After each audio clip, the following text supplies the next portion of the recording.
My name is Michael Finneran, and I'm Head of Drama and Theatre Studies here at Mary Immaculate College in Limerick. I'll tell you a little bit more about myself as I go along, but you would have seen a picture of me a moment ago. That was back in my boy band days. A little older and greyer right now, but I've worked here in Mary I for quite a number of years. I worked in teacher education initially, and now I run our drama and theatre studies programs. And we have drama from undergraduate degree, so from our 2 BA programs, one of which I'll tell you about today, right the way through. We're developing a master's program at the moment, but we also have lots of doctoral scholars and postdoctoral research in drama. So we have the full continuum of experience in drama and theatre studies.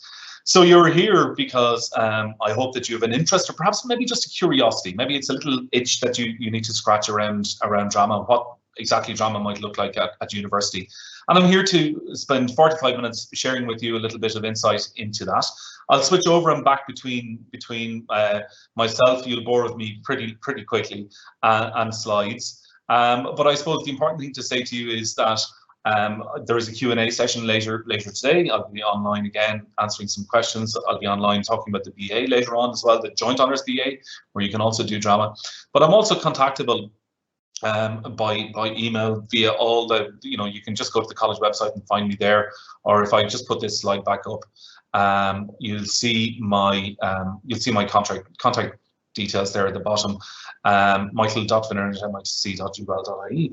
So as the slide says, I'm program director for the BA in Contemporary and Applied Theatre Studies, which is a 4-year level 8, which is an honours degree program here in college, and the CAO code is MI001. Now this is a relatively new program. Once upon a time I was saying it's a very new program, but it's not very new anymore. It's about 6 years old at this stage. So I'm able to share with you lots of images and lots of stories of success and lots of stories of what has gone on over the course of the last number of years. I'm speaking to you this morning from my office on the MIC campus from Somerville House. I couldn't run the risk of working from home, even though I know we're all being urged to do that, and I hope you and all your families are staying safe and well. But no, I have 2 little terriers who would inevitably probably come in and demand a bit of attention, or a walk or something like that. Or my wife might wander through at some stage. So I thought it was probably better to come to the office this morning. So some of you online this morning will be kind of asking the question of yourself, well, why on earth might one go to college to do drama? So I'm going to start with that, because I have to say I spend a lot of time addressing that question. Why do drama? What's drama about? Why is it a relevant and a viable subject? And for those of you who are parents or guardians, there's a very kind of valid concern. Oh my God, my child is going to go to university. They're going to do a degree in drama. Why don't they do something practical? Why mightn't they go and do nursing or engineering or social care or midwifery or teaching, or something where we can actually begin to identify what their future career might be? And I suppose I would argue that there's probably a couple of reasons for that. I would suggest that that a degree in drama is a starting point. It's an undergraduate degree, not a commitment for life. A degree in drama, it's an undergraduate degree, it's a starting point. And what we're seeing increasingly, of course, is that an undergraduate degree is perhaps what those of us who are a bit older might have felt the Leaving Cert was a number of years ago. That an undergraduate degree is the beginning of a journey, as opposed to the end point of the journey that it might have been once upon a time. And the thing about an undergraduate degree, or the thing about any college journey, what we find is that having a passion for that journey, having a real joy, a real commitment, a real engagement in your learning is the single biggest, well, it's one of 2 of the greatest differentiators in terms of success at 3rd level. So clearly you need to have a bedrock of ability, although increasingly programs like ours test people across a range of abilities, not just academic ability, as would traditionally have been the case. But what we see is that people who come onto our programs who are who really care about their learning, who are passionate about their learning journey, do well. So if you are someone who has an inclination, who has a gut feeling, who has a sense that drama is a learning journey that needs to be followed, or a curiosity that must be fulfilled, now is the time to do it. Of course, I'm biased in saying that, but I would firmly believe that an undergraduate degree in drama is a great place to learn about passion, to learn about commitment, and many other things as well.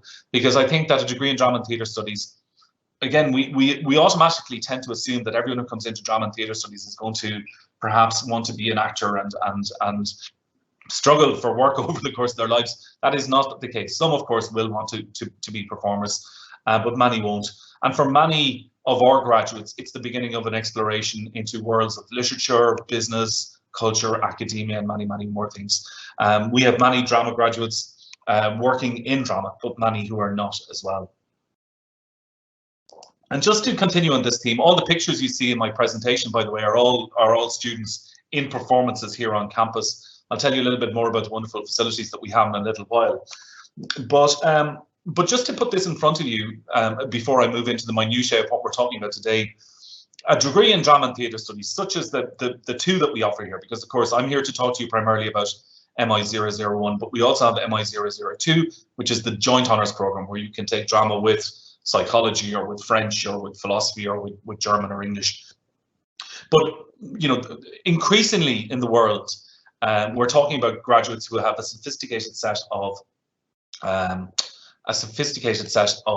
you know, transferable skills. We're talking about graduates who are not just specialists, you know, academic specialists, or have a kind of a really deep knowledge in a particular area, but graduates who have a set of skills that will go into any domain in life and who will excel regardless of the careers that come their way. Because of course, the only thing we know in life at the moment, and this call is kind of proof of that, putting in some respects, is uncertainty.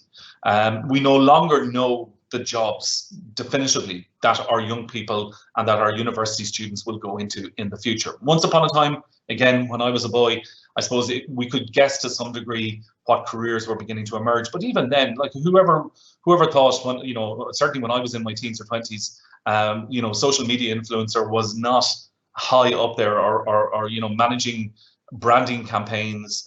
They were not viable career choices, whereas they are now. So the kinds of skills that we inculcate and that we train and develop in drama are more than just standing on a stage and delivering, important as all of those things are. We teach people confidence, self-presentation, performance, clearly. Teamwork and collaboration is a big one, and ensemble, the idea of collectivity, is at the heart of our programs here.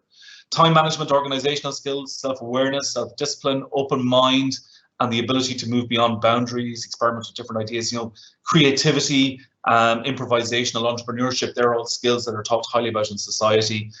Communication skills, analytical skills, the ability to cope with criticism and learn from it. You know, one of the huge criticisms that is leveled perhaps at younger generations unfairly, I think, is that they're not able to take criticisms. We teach criticism because if you're in a play, you're going to be criticized in a very positive way, but nonetheless you are going to be criticized. We teach hard work and stamina, very old-fashioned ideas, but we do teach hard work and stamina. And I'm kind of old-fashioned myself in some respects. I'm really not in other respects, but I do believe that the ability to work hard and work hard as part of a team, present oneself well, meet deadlines, all of those things are important. And I firmly believe that we teach those attributes here.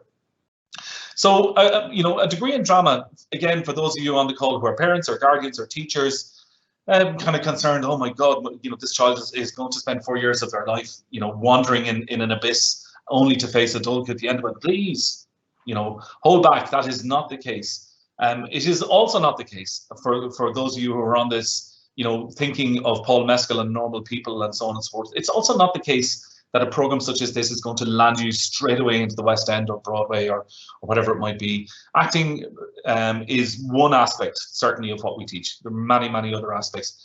And of course, it is the very practical and obvious manifestation of drama and theatre in the world.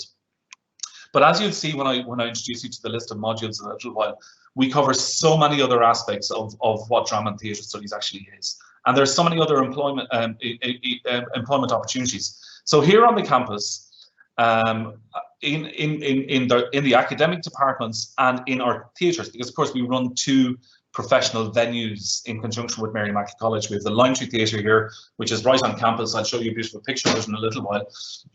And approximately 2 kilometres from here, we have the Bell Table, which is in the heart of Limerick City. We run that as well.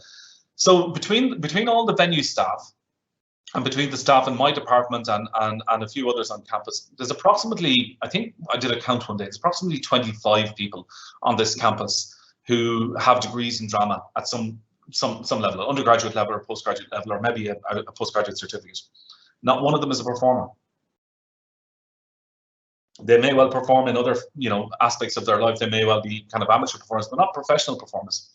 And performance is a tough life. I'm married to an actor who was she teaches mostly now here and in the university on the main campus, but also still performs. And it's a tough life. I know firsthand just how tough it is and how tough it is to break into it. So, our idea is that young people coming in with a passion for performance, we will certainly enable that and lift that and ensure that they have the best possible chance and start to a career in performance. But equally, I suppose our moral responsibility always is to ensure that people are prepared for a whole range of career opportunities and not simply drama or performance, I should say, and acting. Although, it is massively important and it's central, I suppose, to what we do in some respects. Okay, just flicking back again to my slideshow here.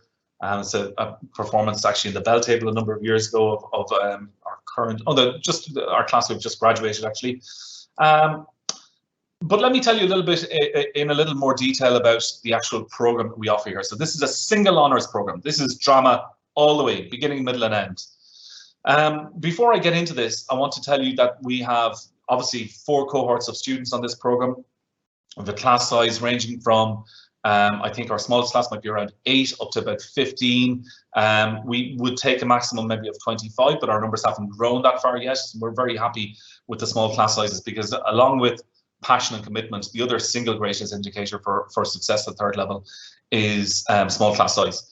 And we have wonderfully happy students. I'm going to boast and say that we've wonderfully happy students. We take care of them and we push them, and we spend a lot of time with us. There's 4 of us on the full-time faculty, and then we have a range of about 15, 20 other tutors, lecturers, professional directors who come in and work with us. But we know our students very, very well, and we spend a lot of time with them, and that, I like to think that care and attention shines through in some respects. What's a degree in contemporary and applied theatre studies? Because of course we haven't called our program just drama and theatre studies as many others do. We've called it contemporary and applied theatre studies. Why is that? Well, it's because I suppose we want to make it stand out, but also because we want to point to a couple of things on the program that are a little different. I'll come to those in a moment. The first thing to say to you is, it is a drama degree. It covers all the bases of a drama degree. So it covers everything from Shakespeare to Chekhov. I was teaching Aristophanes and Aristotle last week, ancient Greeks.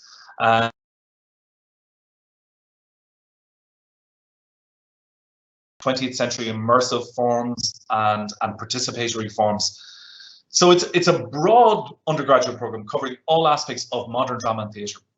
And it's quite unique in that, insofar as I suppose most other drama departments, we have wonderful collaborations with our colleagues in Cork and Galway and Trinity and so on and so forth. Fantastic colleagues. But a lot of the programs in other universities have come from English departments. Our program came about, I suppose, because we established professional theatre on this campus, and we felt it was important to associate academic research and academic study in drama and theatre with that venue.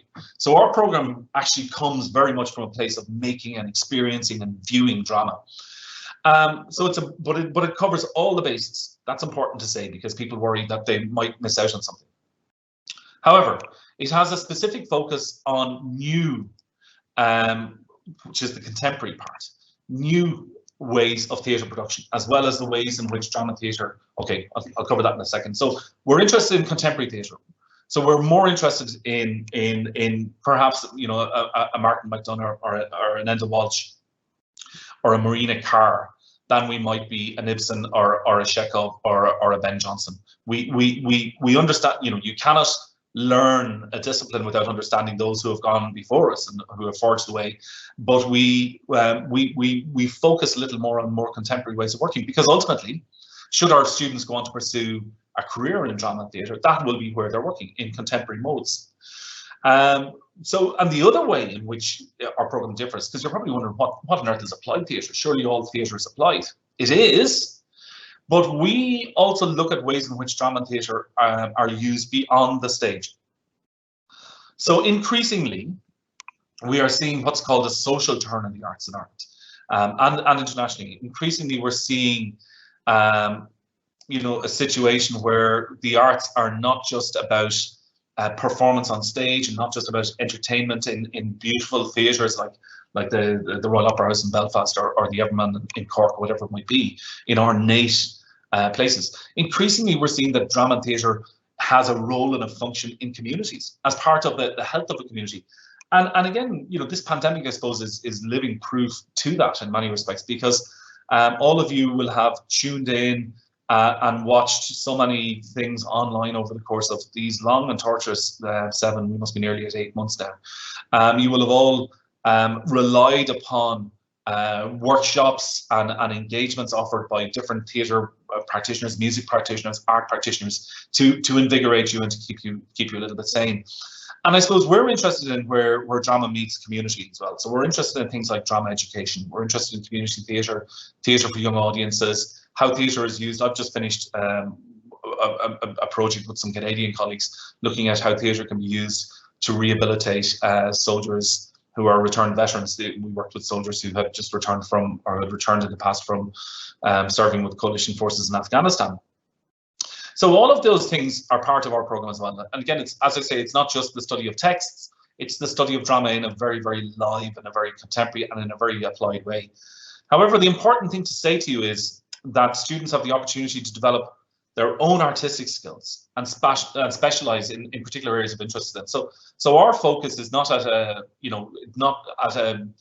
I suppose, at a disadvantage to people's own particular passion. So, young people, older people as well, because of course we've plenty of mature students on our programs, come in and have a huge interest in performance or in musical theatre or in opera, whatever it might be. And of course, we do everything we can to foster that and to provide ability or spaces within which they can flourish, but obviously all the while showcasing other areas. So we allow students to develop their own artistic skills, specialize particular areas of interest, but we give them this broad landscape, this broad canvas of knowledges and skills that we hope will stand them in good stead. Because as I said earlier on when I alluded to my wife, typically you will find that people in the arts work in a huge range of ways. It's not simply just performance. They tend to multi-job quite a bit, and we want our graduates to be equipped not only with the general skills that I identified earlier for life, but also equipped with skills that will allow them to earn a few bob and allow them to earn a very good wage, whether it's as a venue manager or whether it's as a drama teacher. Okay. I'm just pause for a second, and I'm going very, very quickly here, but I suppose I don't have a massive amount of time, so I'm moving through things as best I can. Again, if you have any questions in any way, shape, or form, there's a Q&A later on today, but also email. There's a whole range of ways in which I can be reached, and please be assured, I'm not that overwhelmed with interest or work that I won't have time to reply to your email or pick up a phone to talk to you. I spend every year, I chat to parents, I chat to guidance counsellors, I obviously chat to prospective students all the time, and more than happy to extend that welcome and that facility to you. So if you have any interest or any queries, just reach out, as the Americans say. I don't particularly like that phrase. More imagery from some of our productions, and let me just talk you through some of the basics here. Some of these are the practicalities, I suppose, of our program. 4-year honours undergraduate program, and as with all MIC programs, all Mary Immaculate College programs, we're very proudly a part of the University of Limerick family. We're affiliated academically with UL, and all our degrees are University of Limerick degrees. So it's a level 8 program. Application is through the CAO, MI001, and the 220 points took a bit of a leap this year, as we're putting it down to the normal people effect. That's what we're calling it in the business. Bit of a jump in points this year, up to 375. Will it hold there? I'm not sure. This year, obviously, as you're aware from the press and from the world, this year is pretty anomalous in terms of what's been happening. So will it hold at that level? We don't know, being honest with you, but that's where it's at this year. So students who are on 370.5 points or above received a place. As I said, our numbers are anywhere from kind of 8 to 15 at the moment. We have up to 25 places. We're growing steadily. We're building, I suppose, capacity all the time. One of the things that is unique about our program is that there's no audition or interview process. And people sometimes see that as a sign of, oh, they're not up to that or whatever it might be. That's not the case in any way, shape or form. It's more of a case of access, folks. I believe that everyone should have the opportunity to study drama and theatre at third level. We do not have equity of access across Ireland to drama and theatre studies. We have a wonderful network of youth theatres. We have some incredibly fantastic opportunities for people to engage with theatre, perhaps at an amateur level, church groups, local organisations, whatever it might be, stage schools. But it's not equal across the board. And so we have some people coming into us who have incredible performance experience, but we also have people coming in to take this program who have none whatsoever, and that is fine, because actually it's our job. It's our job to teach. So it's our job to teach people how to do drama, and we don't have any prerequisites. We're happy to take people who have that passion, that interest, that curiosity. We don't necessarily need people who have a massive amount of experience. So that's why we ran the audition interview process for a couple of years, worked well. The vast majority of people got through it. And then we had a long chat internally and said, well, with a view to improving access, let's get rid of it. And we did, and it's working even better. And we're getting people from myriad backgrounds in, and that's very, very pleasing to us. As you will have seen on the previous slide, there's 2 scholarships that Mary Immaculate College offers. Scholarships for people with the highest attainment levels coming into the program. Currently have 2 of those on offer, and they're worth €2,000. So that's not to be sniffed at either. What else can I tell you? Let me find another slide. Very striking shot there from a production of 448 Psychosis by Sarah Kane. Our productions, again, much in all, as I talked about the breadth of our programs and the fact that we look at drama in the academic sense and in the applied sense, we of course study performance as well. And our students take part in 3 full performances over the course of their 4 years on campus.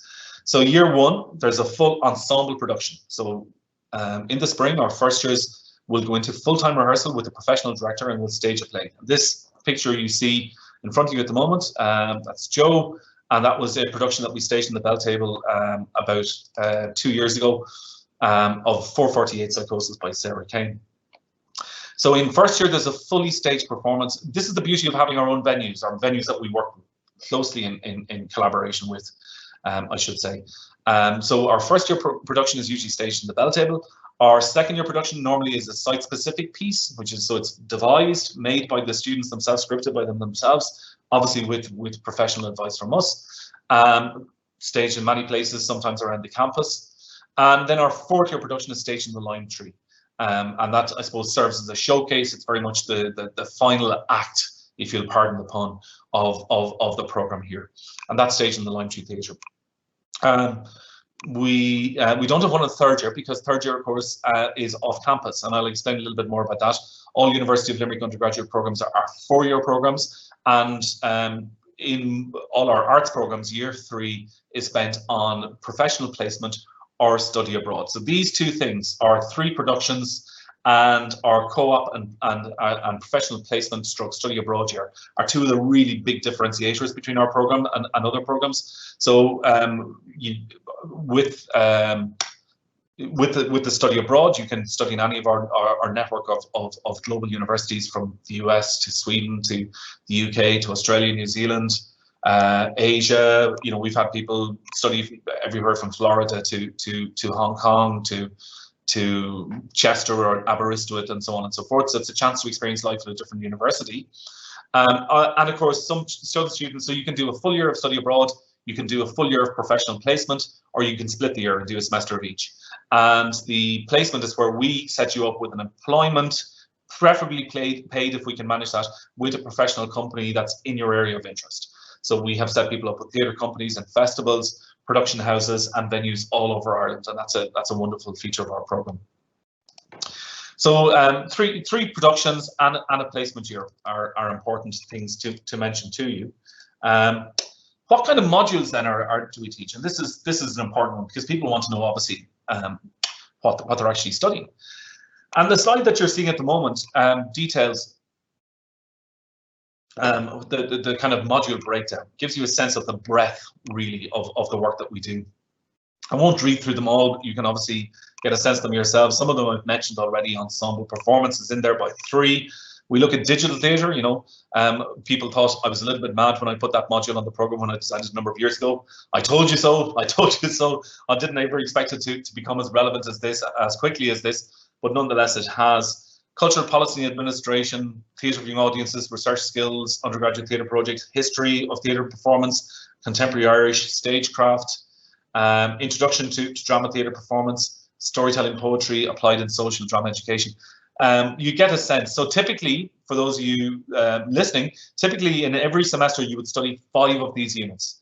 Obviously for the semesters that you're on campus, the 6 semesters on campus, there would normally be 5 units, except for the semesters where there's an ensemble performance, and then there's 4 because the ensemble performances work double.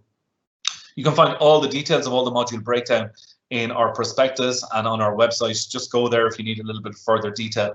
It's all broken down there in detail. But you know, that's an important kind of sense of the breadth and the flavour of the program. And remember, this is drama only, so everything is done with the, you know, so the research skills, we look particularly at how we can research culture, drama, creativity, the arts.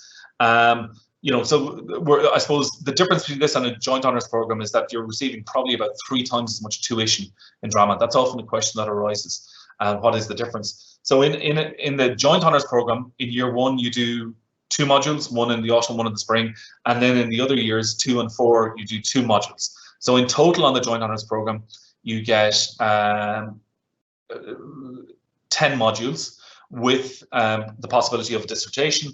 And on the BA CATS program, you get approximately 36 modules. So it's slightly just less than that. It's in or around 3 times as much drama tuition on the single honours program as on the joint honours program. More beautiful shots of some of our students there. So I'm beginning to wind my way into the latter half of my presentation, and I suppose just to recap about what I've been talking about. You know, why do drama at college? Well, you know, it's an undergraduate degree and a really good undergraduate degree. Of course, I'm biased, but I would say that.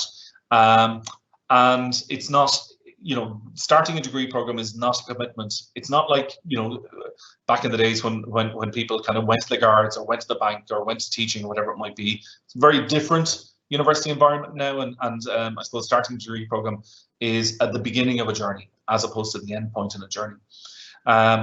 Passion in terms of a degree is massively important, and if for you have a gut feeling or a certain passion towards drama and the arts, then this is absolutely the program for you.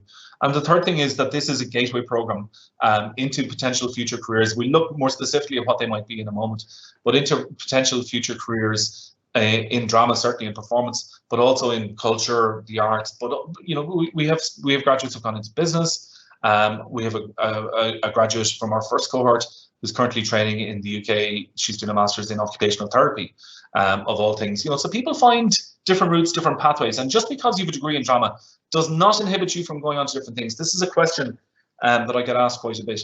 Certainly, if you have your mindset on becoming a secondary school teacher, then this isn't a good degree choice, because it is if you want to give it a go and if you're passionate about it, but it won't leave you with 2 subjects that you might need to do a professional Master of Education secondary. So typically, to be a secondary teacher, you need to have an arts degree with you know English and French, or a BSc with you know physics and chemistry or whatever it might be. This is a single honours program, but any other program, including, and I get asked this a lot, the PME primary. There is, you know, absolutely no reason. We coach students all the time. It's obviously a separate process to come into a PME primary, Professional Master of Education primary in Mary Immaculate College. But there is no reason, absolutely no reason. I worked on that program for many years, and there is absolutely no reason why a student from this background, you know, the 2 things that we look for on entry to PMEs are suitability and motivation. They're the biggest factors. So, but for any other career, any other postgraduate program in English, in languages, whatever it might be, this is a suitable undergraduate program. So just to, you know, to I suppose recap over many of the particular attributes and particular strengths that I feel that this program has. I would say, small class size is massively important. We get to know our students very often. I think Mary I is obviously renowned for its sense of community, its sense of solidarity. I always say, it's about 5,500 students on this campus now. I always say that it's big enough to get lost in, if you so wish, and it's small enough to be known in. And they're two really good things. So my background, I actually trained as a primary school teacher myself. So I went to St. Patrick's College in Dublin, which is now part of DCU, back when it was quite small. And it was too small for me in some respects. I think the size that Mary I is at now is a lot more comfortable a fit.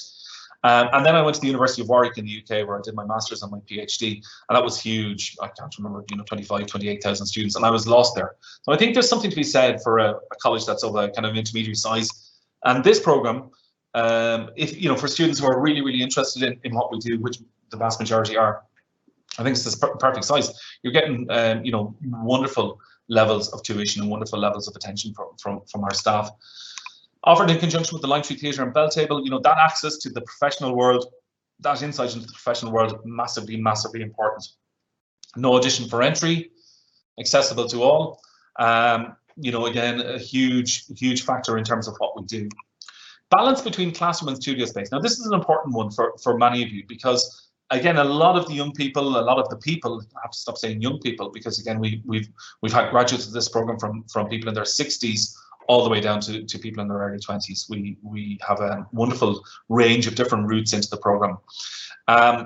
So, if you are someone coming from a non-traditional route, if you're coming from, through the further education sector, if you're coming through a foundation course sector, we have routes. And again, you should get in touch and check out our website for those various routes. But yeah, lots of people coming onto the program have a strong sense of wanting to learn in a very practical way. And what we offer is a balance between studio and classroom work. So balance between practical and more traditional kind of academic modes of learning. So about 50% of your time will be spent in the studio, about 50% of your time in the classroom and in the lecture hall. That is important, because again, it's a balance that perhaps others don't reach in the same way. We have excellent staff. So as I say, there's 4 of us on the full-time faculty. And we are supplemented by a whole range of additional colleagues who come into us from the professional world. I'm going to blow our own trumpets here and say that the 4 lecturers are 4, we're nationally leading figures, if I can say that, in the sense that we are all very much have a national and international profile in the teaching and in the research that we do. And why is that important? Well, what it means is that you're being taught by experts. You're being taught literally, I suppose, my colleague Fiona McDonough is probably one of Ireland's leading people internationally, one of the leading people on theatre for young audiences. So you go into Fiona's module on TYA, you know that you're not getting anything better anywhere else in the world, quite literally at this moment in time. It is, she is the best at what she does. Same with, my colleague David Clare when it comes to female playwrights, or it comes to George Bernard Shaw, his areas of expertise. He is a world-leading expert in those areas. I no slouch myself, and my other colleague, Carol Quigley, in terms of feminist scholarship, she is a superb scholar. So all of these things are important, because it means that you're getting the best of the best. It means that you're hearing from the best lecturers who are sharp and who are with it and who work hard for you. And that's important. That is important. We have specialist spaces. We have a beautiful studio that we've refurbished over the last number of years. We're one of the few subjects still on campus, so that's why I'm allowed to come on to give you this talk today, because we're officially known as a laboratory subject. Our students are still getting access to campus, even in level 5, even in the pandemic. We're pretty much the only ones on campus, but we have beautiful spaces in which to teach them. Our main studio, formerly known as the Holla, for those of you who may know Mary I, but also the Lime Tree Theatre, where we're getting to teach every day at the moment, because of course it's dark, because we have no arts work going on. But amazing spaces, cutting edge research, I've mentioned that already. What else have we got? 3rd year industry, placements to the abroad program. We're very proud of our links with our industry providers. We're very proud of the relationship that we have with them, and it's already beginning to show fruit. In terms of bear fruit, I should say, in terms of people getting employment opportunities with some of those placement providers. 3 full productions, and this is a unique program. It's different. It's not just drama and theatre studies. It's drama and theatre studies plus. We're giving you all the basics, but with a little bit more, with I suppose a toolkit of practical and applied skills and contemporary knowledge that we feel gives our graduates a very keen edge in what is a competitive marketplace. So there are the 10 reasons why. If you were to take one thing away from me today, it would be that particular slide. That is the Limetree, incredible space for those of you who have ever been to it before. And we get to play there all the time. We get to stage work there. We get to see a lot of theatre. Our students see a lot of work. Part of what we do is provide students with a big bunch of theatre tickets at the beginning of the semester, and they come and watch a lot of plays to improve their literacy and their sense of work. And so this year we're having watch parties. Actually, at 12 o'clock today, our students are all coming together online, and we're going to watch a performance together and have a discussion afterwards. This is an important one, and it's right that I leave it to the end, particularly for those of you again very, very worried about oh my God, a degree in drama theatre studies leads to a life of penury and a life of not not having regular employment. That is not the case. Lots of artists choose to work in a freelance fashion, just to remind you of that, and that's kind of very allied to the nature of artistry, which is independent and so on and so forth. But these options, so we prepare people for a life in the arts, but also for not. That is important to stress to you. We hedge our bets in the most beautiful way possible for our students in order that they are best prepared for everything that will come their way. So, in a nutshell, directly into employment with excellent communication, teamwork, creative, further academic study, going on to a master's is pretty much par for the course now. We're about to launch our new master's within the next year. Further vocational training in a specific discipline. So the reality is, if you wanted to be a stage manager, lighting designer, or an actor, probably have to go on and do a little bit more vocational training, actual specific training. We prepare people for entry into those professions. Employment, obviously, in venues and beyond. Freelance work in some aspect of drama theatre practice, and initial teacher education. I put that one there because that's asked about quite a bit. And obviously, that is very much a part of life on this campus. Mary I is traditionally associated with teacher education. So, folks, that's pretty much all I have to share with you today. I'm just going to finish by winding my way through. The young woman on the right of your screen was one of our visiting American students, who's now a professional actor in the US. Fantastic young woman by the name of Elise Chase. On campus as well, we have an incredibly vibrant drama society. So even if you choose to come to Mary I and do something else, please join Midas. So our students, our drama students, whether single honours or joint honours, get to make drama in class, particularly the single honours students, but also can. This is from the Irish premiere of Starlight Express, the musical on roller skates, which I produced a number of years ago. That was great fun. And here's another image of that was The Crucible, one of our very first performances, performed on a bed of soil, as you can see. And then just leave you with an image of Les Miserables, which we staged as part of our drama society here in the Limetree a number of years ago as well. And as I say, that is pretty much everything from me. I am going to leave you with the slide of 10 reasons why. But my three kind of core messages are: one, a degree in drama should be pursued if that is your passion and your interest. It won't prevent you from doing anything in the world. But I understand, and we all understand, that sometimes we need to help you make the case as to why you should do it. And we're here to provide as much information as we can in that regard. Number two, our program is unique for a whole pile of different reasons. Three of the things I'd point out to: contemporary, applied, that's one; performances embedded in the program, that's two; and three, our links with the industry, both in terms of the Limetree and in terms of the professional placement. So our program is different to those offered elsewhere. We mightn't have the same pulling power perhaps as a Trinity or an NUIG at times, but we offer something different. And I would urge you, when you're looking at your college offerings, to take cognizance of difference in terms of what it is that you look for. And the third thing I would say to you is that we have an incredibly focused, attentive, and expert teaching staff who give our students lots and lots and lots of attention. I think we're approachable, and I think we're very, very committed to the best outcomes for our students. So I'm going to say goodbye and go off and find some more coffee on campus. Thank you all for joining. I think most of you have stayed with me throughout the session this morning. I'm really privileged that you would join in to hear my meanderings about Drama and Theatre Studies, about MI001, BA HND and Polite Theatre Studies at Mary High. I hope that you will come back for the Q&A later this afternoon. I hope that you will pepper me with emails or use our Q&A sessions online. And thank you for your interest. And I'm going to leave you for this last couple of moments, this last 1 minute, with this slide, 10 reasons why. Give it some thought, and if you've any questions, we're here, we're happy to answer them. And fingers crossed for all of us.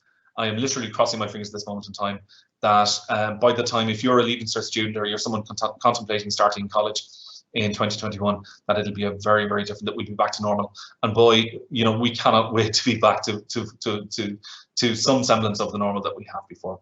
Thanks for being with me this morning. Thank you for listening, and please do consider us when you're considering your choices for CAO. Slán agus beannacht. Slán.